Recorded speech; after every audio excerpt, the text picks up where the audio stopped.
É interessante, amados, que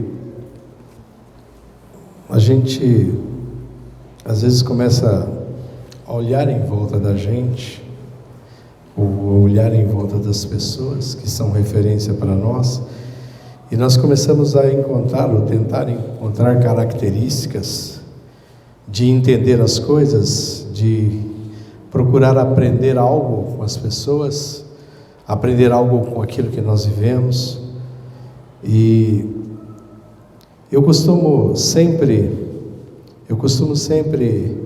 olhar para o meu passado. Nessa manhã a gente comentava, numa escola bíblica, numa outra igreja, que sempre que eu olho para o meu passado é para me lembrar de onde o Senhor me tirou e para onde Ele me trouxe.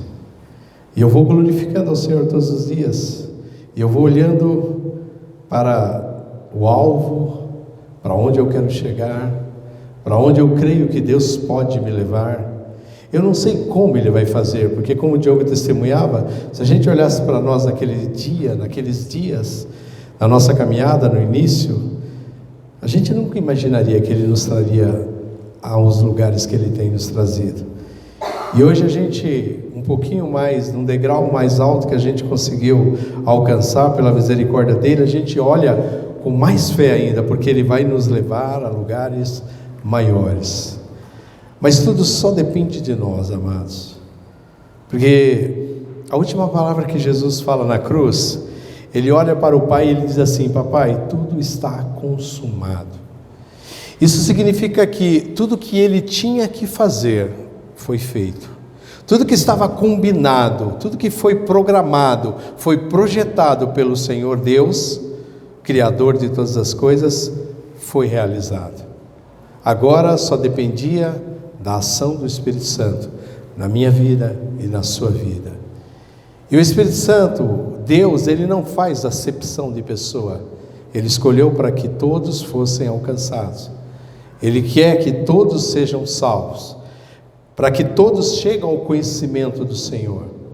Deus não é um Deus que olhou e falou: esse serve para me servir, esse serve, aquele serve. Não, senão Ele faria acepção. Ele olha para a humanidade e Ele almeja que todos sejam alcançados. A obra na cruz foi para todo homem. A palavra de Deus fala assim, que o pecado adentrou a humanidade vinda por um homem só, pelo pecado de um homem só, Adão, pela desobediência de Adão. E ele aí fala que a salvação também veio por um único homem, Jesus Cristo, o homem, na cruz do Calvário. E essa salvação veio para todos. O que acontece é que no decorrer da caminhada de alguns que vêm a conhecer ao Senhor Jesus, é que as pessoas acabam se esquecendo de onde eles saíram, de quem eles eram e o que Deus tem feito nas nossas vidas. Então eu coloquei sobre essa minha mensagem um nome dizendo assim: não abandone a Jesus Cristo. O que faz a diferença, o que tem feito a diferença na minha vida foi permanecer. Porque se eu for contar os testemunhos de lutas e provas que eu vivi, vocês vão chorar. E talvez vocês vão até desistir e voltar para trás com medo de ter que passar por tudo que nós passamos. Tudo que o irmão passou, tudo que o outro irmão viveu. Você vai chorar e vai falar: não, Senhor, eu não quero beber desse cálice. Eu não quero ser participante dessa obra, dessa forma. Então, o conselho que eu dou é: não desista, nunca, nunca, nunca desista. Não abandone o Senhor Jesus. Eu queria abrir um texto que está lá no livro de Mateus, no capítulo 26.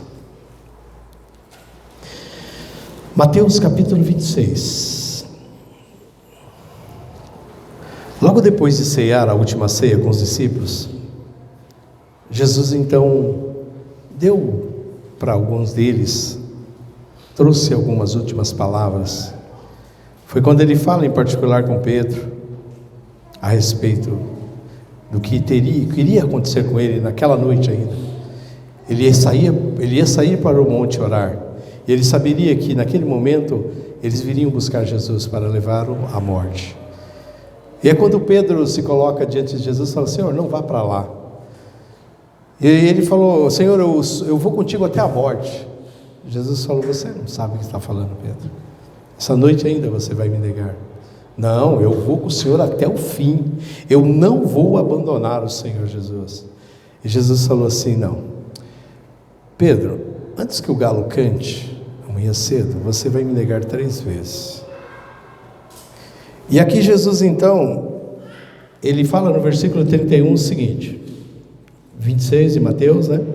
Versículo 31 em diante, ele diz assim: então Jesus disse: todos vós esta noite vos escandalizarão em mim, porque está escrito: ferirei o pastor, e as ovelhas do rebanho se dispersarão. Mas depois de eu ressuscitar, irei diante de vós para a Galileia. A Galileia é onde Jesus começou a sua ministração. Quando Jesus começou a pregar, ele começou a pregar no mar da Galileia.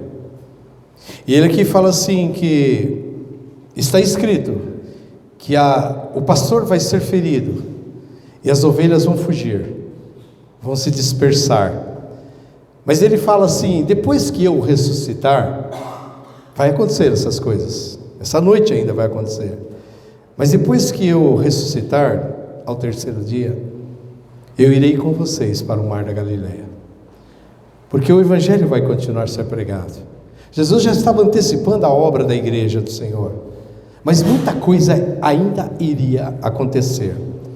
E aqui a palavra de Deus fala que as ovelhas iriam se dispersar.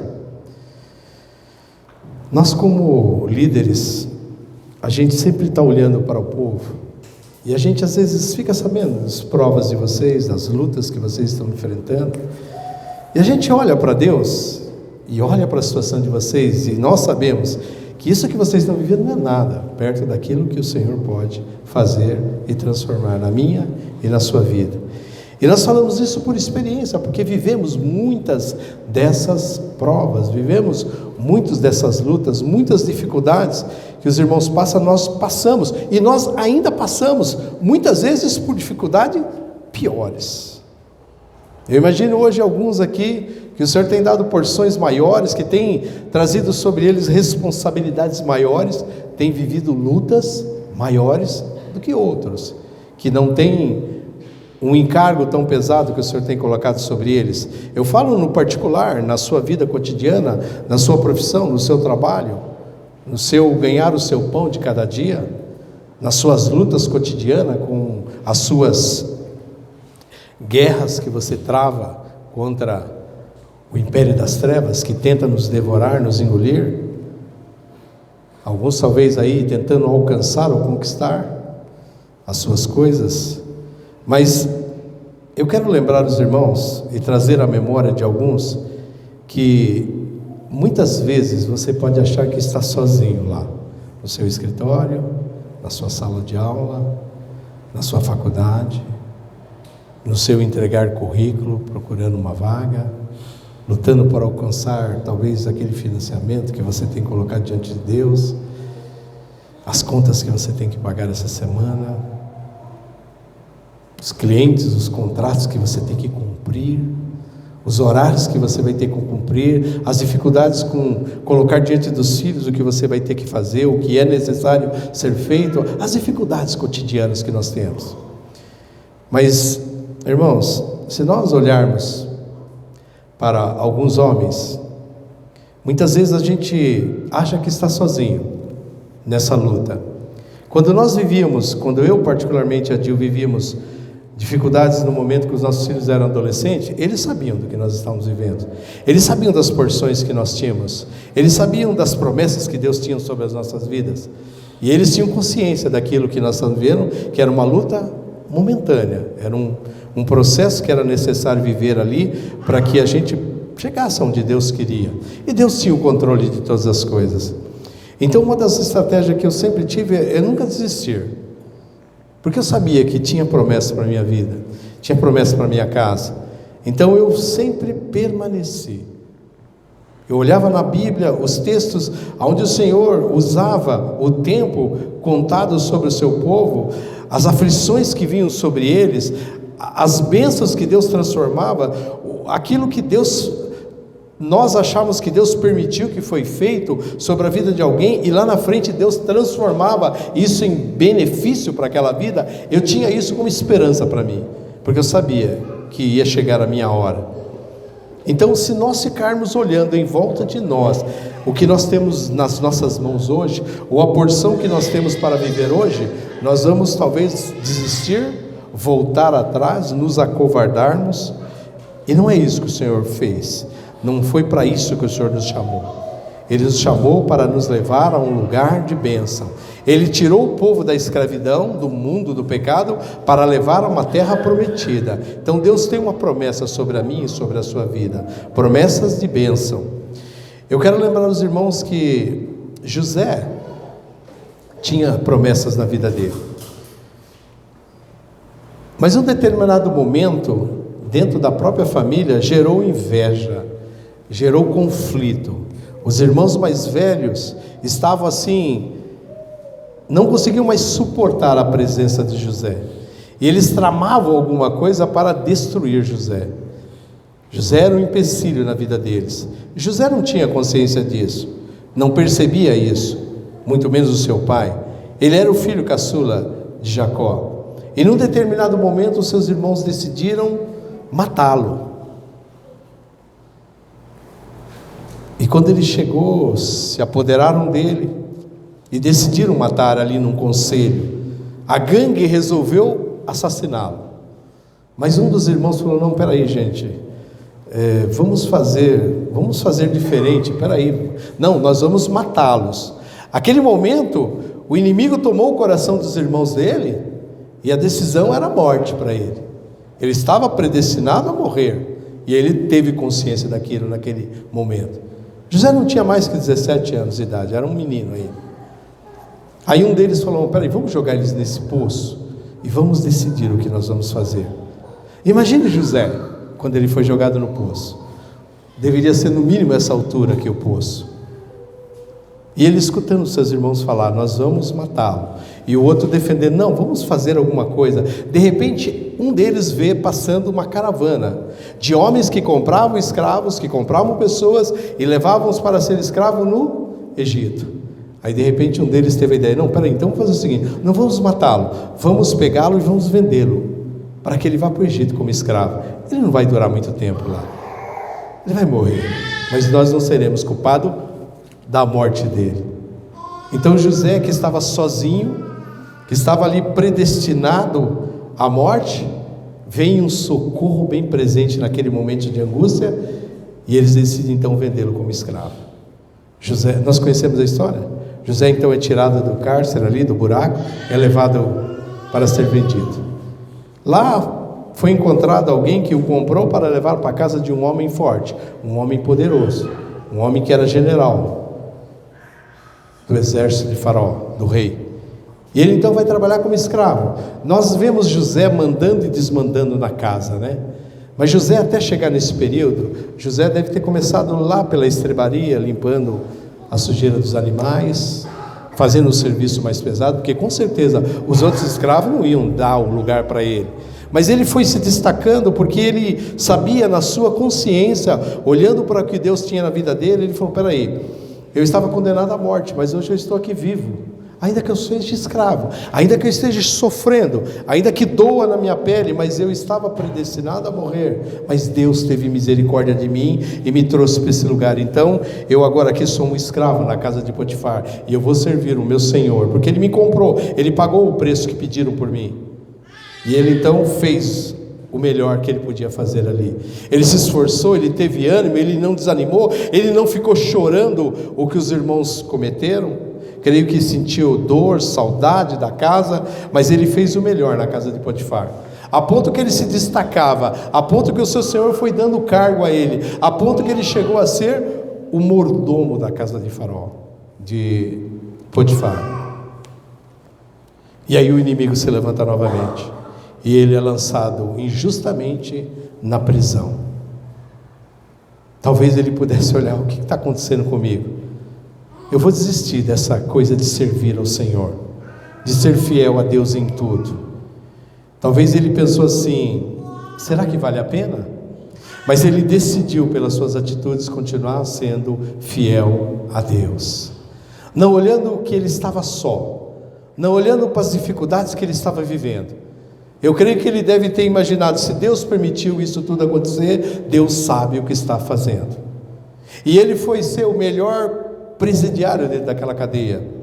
Ele era o homem que em pouco tempo ele comandava toda a organização da cadeia.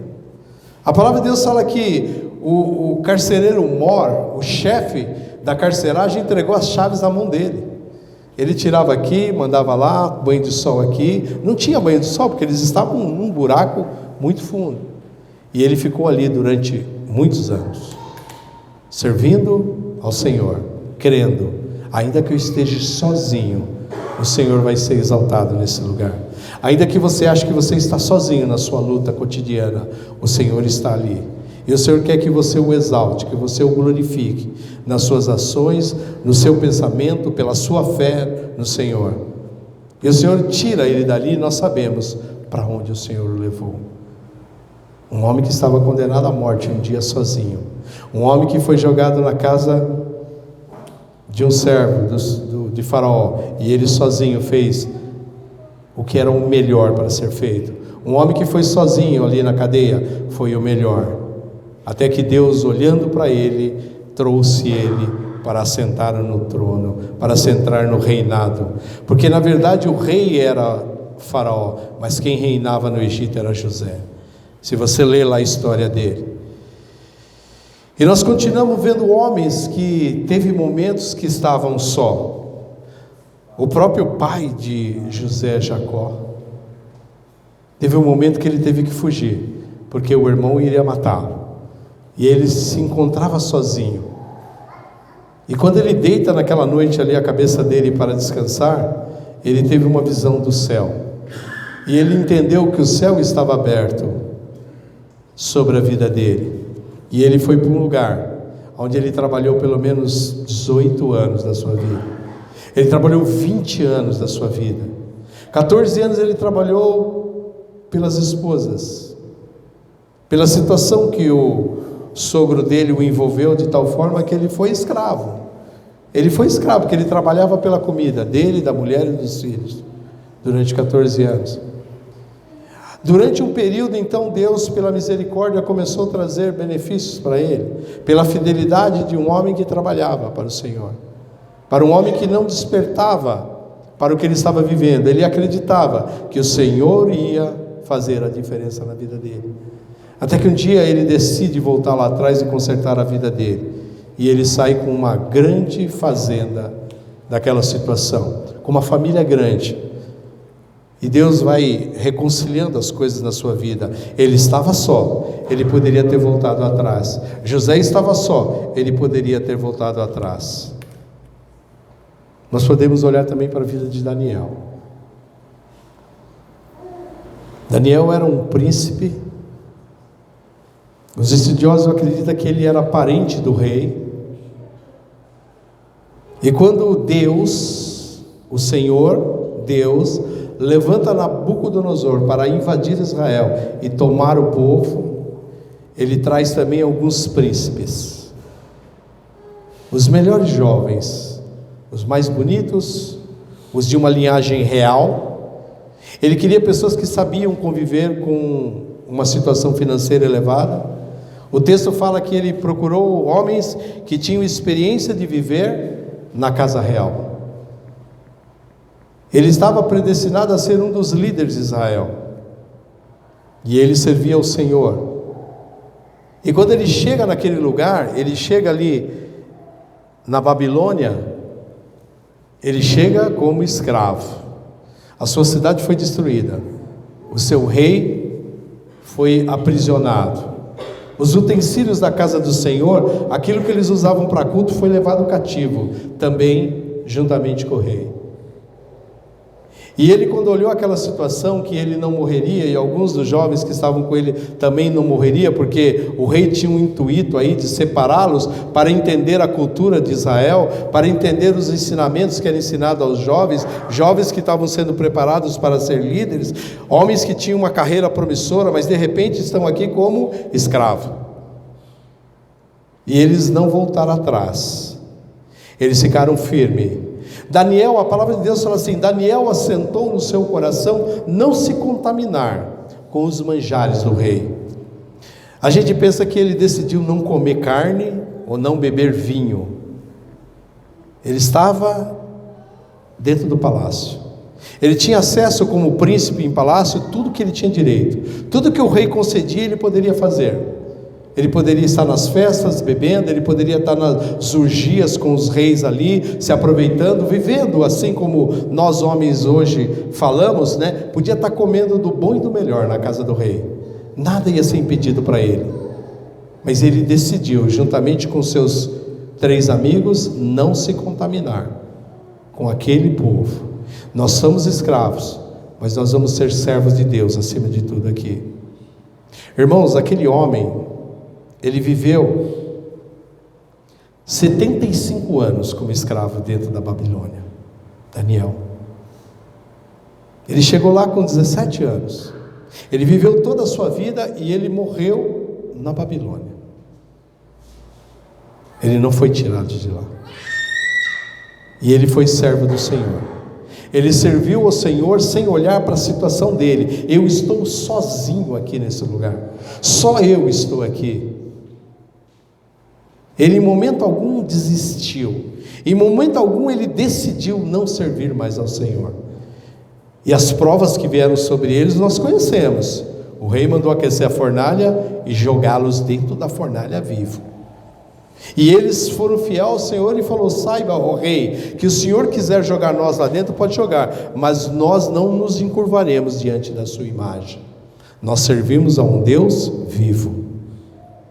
E o rei se enfureceu e aquece 7 vezes a fornalha e manda os soldados pegarem eles, carregarem para ser lançado dentro do buraco da fornalha. A palavra de Deus diz que os homens que chegaram ali perto, assim que os jogaram, caíram mortos no chão, queimados.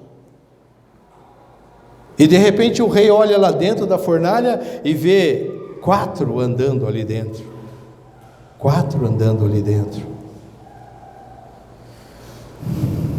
E ele diz assim: nós não lançamos 3, pois que eu vejo 4, e um deles é semelhante ao filho dos deuses, e eles estão andando juntamente com eles. E ele mandou então que eles saíssem. E a palavra de Deus diz que quando Ananias, que as pessoas costumam chamar de Mesaque, Sadraque e Abidnego, quando eles saíram lá de dentro, a palavra de Deus fala que nenhum fio deles se queimou, nem cheiro de queimado tinha sobre eles. Então esse rei, ele glorifica a Deus. O rei Nabucodonosor glorifica a Deus, porque ele diz assim: não há um Deus como o Deus de Mesaque, Sadraque e Abidnego. E ele faz um decreto. Passou-se alguns anos, Daniel se destaca e cresce dentro da Babilônia. Ele vive impérios e impérios. Os reis eram trocados, mas Daniel permanecia ali, porque olhavam para ele que ele tinha um espírito excelente, que ele era um homem de fé, ele era um homem fiel, ele era um cara que não desistia, ele ia até o fim, ele continuava crendo até o fim, ele continuava servindo com fidelidade ao Senhor. E nós podemos então tirarmos lições desses homens, que eles viveram as suas vidas inteiras sendo provados, mas em nenhuma das vezes eles desistiram ou pensaram em desistir. O que nós vemos hoje nas igrejas são homens que conhecem a Jesus, que são alcançados pelo Senhor, pela misericórdia, têm uma experiência com o Senhor, de cura, de libertação, de portas abertas, de milagres, e à medida que aparece qualquer prova, eles desistem, eles voltam atrás. Isso não é privilégio da nossa igreja ou das igrejas de hoje, mas isso não é bom, porque o Senhor espera de nós coisas maiores, dizem Hebreus, coisas que acompanham a salvação. Eu fui salvo naquela noite que eu me dobrei aos pés de Jesus, e eu falei: eu quero conhecer a esse Jesus que fez o milagre que Ele fez na vida do meu filho.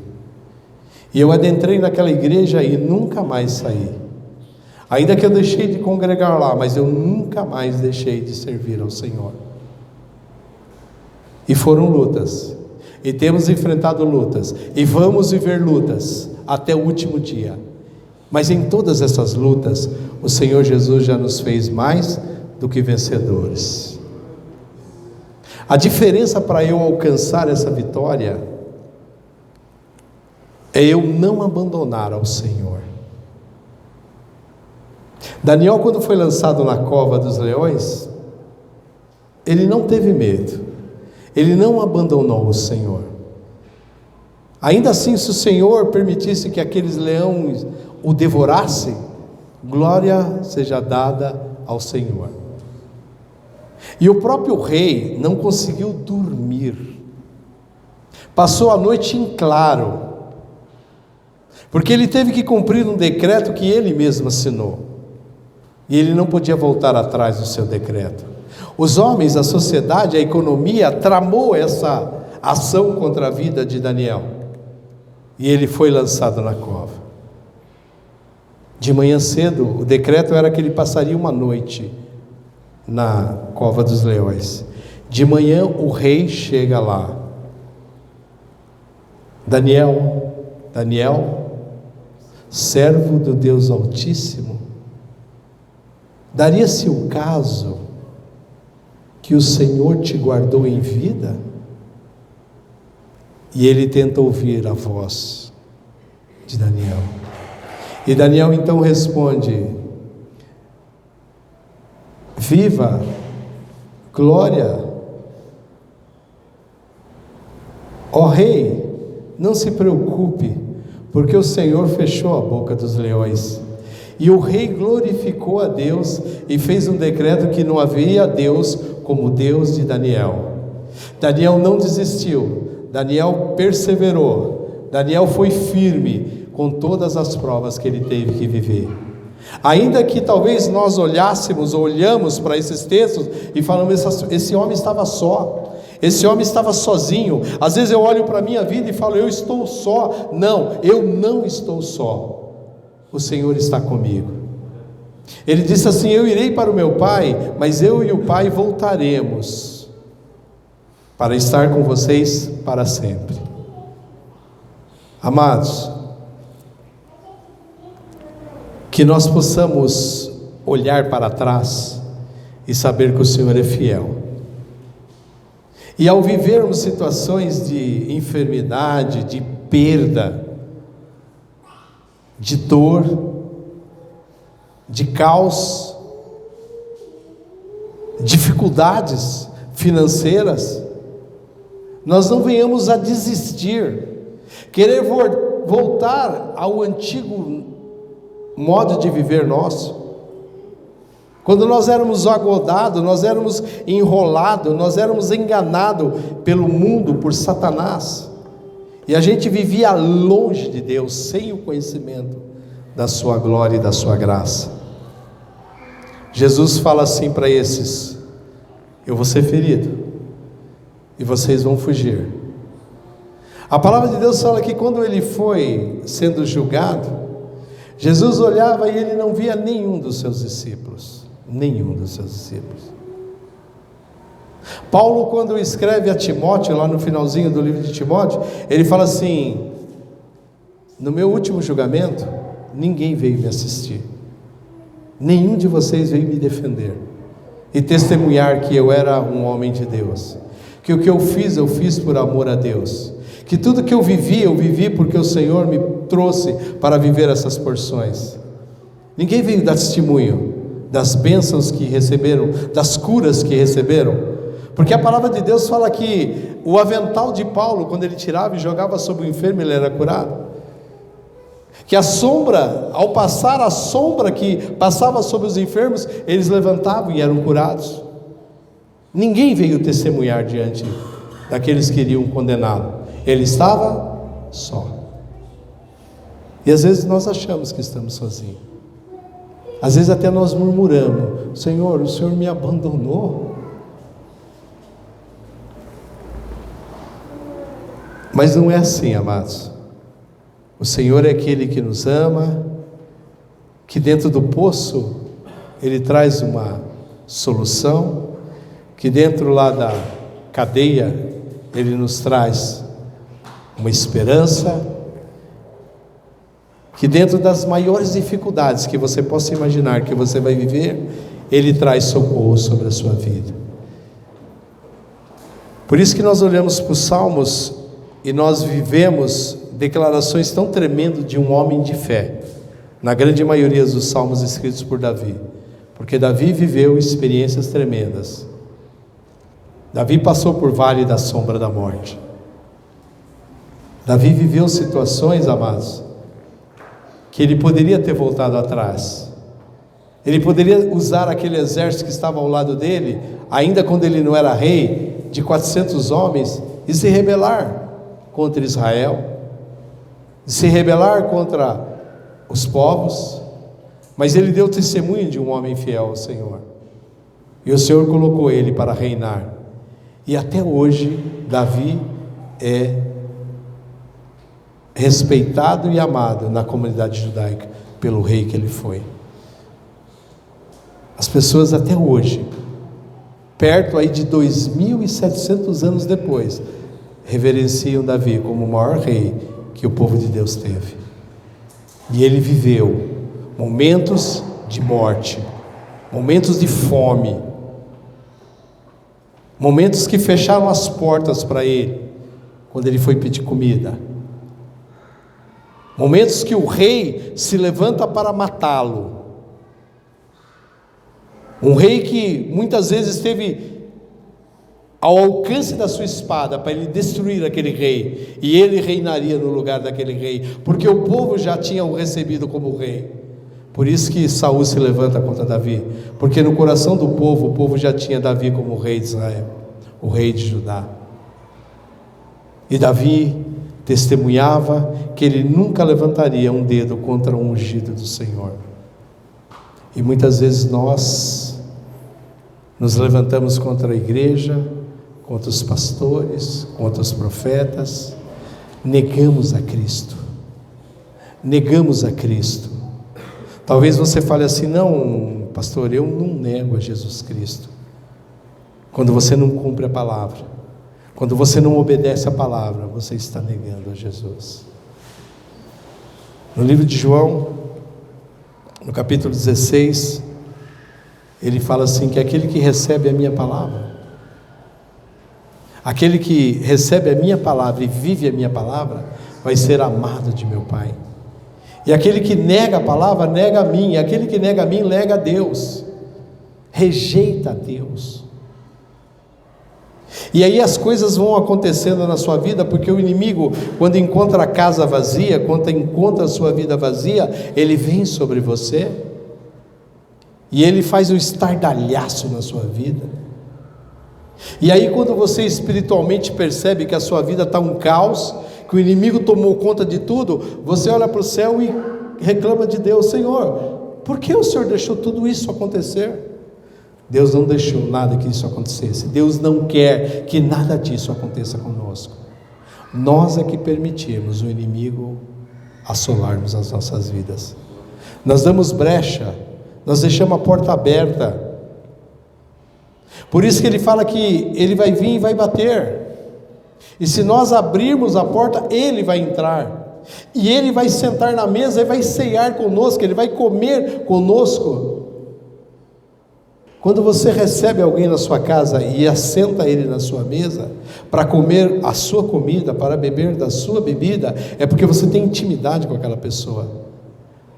Você não abre a porta para qualquer um, você não convida qualquer um para se assentar na sua mesa. Não deve ser assim. E quando você for convidado, se sinta honrado por aquela pessoa, por aquela família, porque ele tem e quer ter comunhão com você. Por isso que Jesus fala que ele bate a porta. Ele não vai invadir a minha vida e a sua vida. Ele está querendo entrar, ele está batendo na nossa porta, ele está se convidando: posso entrar? E se você abrir a porta e convidá-lo para entrar, ele vai entrar e ele vai se assentar na mesa com você, e ele vai ter comunhão com você. As coisas dele vão ser suas, a glória dele vai vir sobre a sua vida, a obra dele na cruz vai vir sobre a sua vida, a salvação que ele buscou para todos nós vai vir sobre as suas vidas, o Espírito Santo que ele morreu em função disso vai vir sobre a sua vida, e é o Espírito Santo que vai dirigir a sua vida, que conhece todo o plano de Deus para a sua vida, plano perfeito, caminho perfeito. Nós precisamos estar debaixo da potente mão do Senhor. O salmista fala que aquele que habita no esconderijo do Altíssimo, a sombra do Onipotente descansará. A sombra do Onipotente, a sua palavra. Eu quero estar debaixo da palavra do Senhor. A palavra do Senhor tem que estar sobre a minha vida, sobre os meus pensamentos, sobre as minhas atitudes. O Espírito Santo vai te capacitar, vai te fortalecer, vai te ajudar, vai te fazer lembrar da palavra. Hoje é dia de Santa Ceia, amados. Eu sempre convoco que todos participem. É um alimento espiritual. É um alimento espiritual sobre as nossas vidas, para nos fortalecer. Talvez você fale: pastor, mas eu estou em pecado. Então confesse o seu pecado e deixa. Mas participe da mesa, participe da ceia. Ele disse: todas as vezes que vocês fizerem isso, façam em memória de mim, para que o sangue derramado na cruz venha me limpar, e eu seja justificado perante o Pai, para que o pão dele que foi partido por amor de nós venha me fortalecer, a morte dele venha me fortalecer, fazer com que eu passe por esses vales da sombra da morte e não tenha medo de nada, porque o Senhor estará comigo. Se eu posso deixar uma mensagem para vocês, amados, a mensagem é essa: não abandone ao Senhor Jesus. Não abandone, como muitos fizeram naquele dia. A gente fala dos 12, mas Jesus tinha 70, 80, 100 discípulos. Talvez o que teve mais coragem, irmãos, a gente poucas vezes fala dele, José de Arimateia, teve a coragem de ir lá no palácio e falar com Pilatos que permitisse que ele levasse Jesus a ser enterrado numa sepultura. E José de Arimateia era um dos que seguia Jesus. Ele era da liderança. Ele era da liderança do grupo judaico. Ele olhava as obras do Senhor. Ele olhava o que Jesus falava. Ele olhava as atitudes de Jesus e ele cria. Ele ainda que se pegava na lei como Paulo, mas ele falava assim: não é possível. Ninguém vai fazer o que esse homem faz se não for pelo poder de Deus. Mas pelo cargo que ele tinha, ele não se abria. Ele era amigo de Nicodemos. Ele, como Nicodemos veio ter escondido com Jesus à noite para que a sociedade não visse, o que iriam pensar de um fariseu? Fariseu eram os líderes, os estudiosos, os homens que conheciam a lei, os homens que ensinavam a lei, que determinavam as leis serem cumpridas nas sinagogas. Era da liderança do governo judaico. E esse teve a coragem de procurar Pilatos e falar: Pilatos, eu quero fazer um enterro digno para esse homem. Por quanto você quer? O que precisa ser feito para que o corpo seja liberado? E foi ele quem providenciou a sepultura, porque nem isso o Senhor tinha naqueles dias para ser enterrado.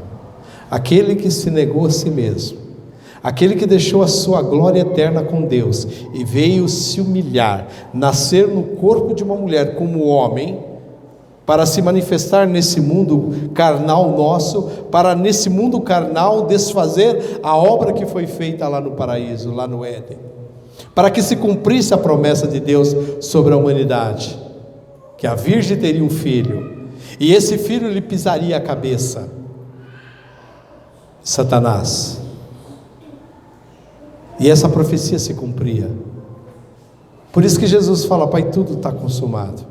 Tudo que estava programado, tudo que estava arquitetado pelo Deus Criador, o arquiteto do universo, tinha se complementado. Não tinha mais nada a ser feito.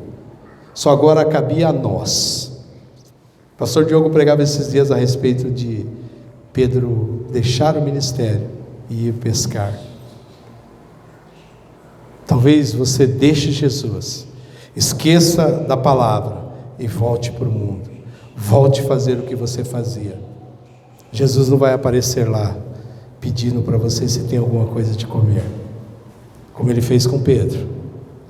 Ele aparece para Pedro e ele chama eles à praia, e ele fala: Pedro, você me ama? Cuida dos meus cordeiros, cuida daqueles que estão chegando agora, os cordeirinhos que não conhecem a palavra. Ensina as palavras que eu te ensinei, ensina as coisas que eu te ensinei, os cordeirinhos, os filhotinhos das ovelhas. Você me ama? Sim, Senhor, eu te amo. Então cuida das minhas ovelhas. E a terceira vez Jesus pergunta para ele: tu me amas? E ele então pensa e lembra. Jesus perguntou pela terceira vez. Esses dias atrás eu falei que eu nunca o negaria, que eu nunca o abandonaria. E ele falou: Pedro, você nem sabe o que você está falando. Essa noite ainda você vai me negar 3 vezes, antes que o galo cante. E Jesus pergunta pela terceira vez, a memória dele vai: esse homem sabe todas as coisas. Eu jurei que não o negaria. Ele falou que antes que o galo cantasse eu o negaria. Ele sabe tudo que vai acontecer ainda. Mas Jesus não o acusa, não o cobra. Jesus simplesmente fala: então cuida das minhas ovelhas. E Pedro responde para ele: Senhor, tu sabe todas as coisas. O Senhor conhece tudo sobre a minha e sobre a sua vida. Não pense que Ele está deixando a coisa correr de qualquer jeito. Ele quer que nós estejamos debaixo da sua sombra, da sua palavra, para que o inimigo não tenha autoridade, não tenha legalidade para agir contra as nossas vidas. Para que o plano perfeito que Ele tem para mim e para você seja alcançado. O caminho é este, Cristo, andai nele. O caminho é este, a palavra, andai nele. O caminho é esse, não tem um outro caminho para perseguir, não tem um outro caminho para seguir. A palavra de Deus fala que o caminho de Deus é perfeito, a palavra dele é refinada, e é mel para os meus lábios, vai adocicar a minha vida, até a vinda do nosso Senhor Jesus Cristo, para vivermos a eternidade ao lado do Pai. O sacrifício de Jesus na cruz foi por isso, para que a gente não desista, para que a gente não o abandone. Olhe para a sua vida, tudo que Ele fez por você. Eu não falo nem da salvação, comece a lembrar das coisas palpáveis que Ele fez, das portas que Ele abriu, da cura que Ele trouxe, do alívio que Ele trouxe sobre a sua vida, aquilo que era impossível aos seus olhos alcançar, o que Ele fez, das transformações na sua vida. Nós nos esquecemos muito rápido daquilo que o Senhor faz nas nossas vidas. Por isso que de vez em quando eu dou uma olhadinha para trás, não para me queixar das perdas, não. Eu olho para trás com alegria, contemplando as vitórias e as lutas que eu enfrentei. E em todas elas o Senhor me capacitou e me trouxe até aqui. Não importa o que eu vou viver, não importa o que nós vamos viver, nós vamos continuar olhando para o autor e consumador da nossa fé, Jesus Cristo, que deu a sua própria vida, para que eu tivesse vida eterna. Amém? Vamos ficar em pé.